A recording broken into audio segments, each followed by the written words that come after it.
আমরা পুলিশ ভাইদেরকে বলতে চাই, তো আপনারা কি মুসলিম না অমুসলিম? আপনারা কি চাকরির ইবাদত করেন না আল্লাহর ইবাদত করেন? আমরা এই আর্মি অফিসারদেরকে বলতে চাই, তো আপনারা কি চাকরির ইবাদত করেন না আল্লাহর ইবাদত করেন?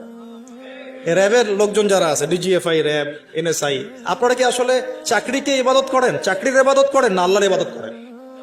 যদি আল্লাহর ইবাদত করেন তাহলে সাতেমে রসুলদের পক্ষে তো আপনার দাঁড়ানোর কোনো প্রশ্নই ওঠে না, আপনি ওখানে ডিউটি দেওয়ার তো প্রশ্নই ওঠে না।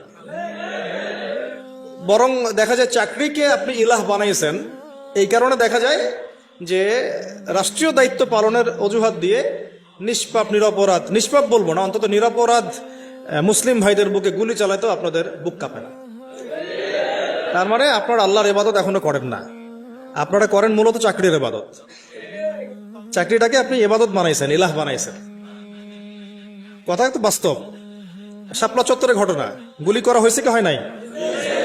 তো কি কি অজুহাতে গুলি করা হয়েছে? যে আমার রাষ্ট্রীয় দায়িত্ব আছে, উপরের অর্ডার আছে।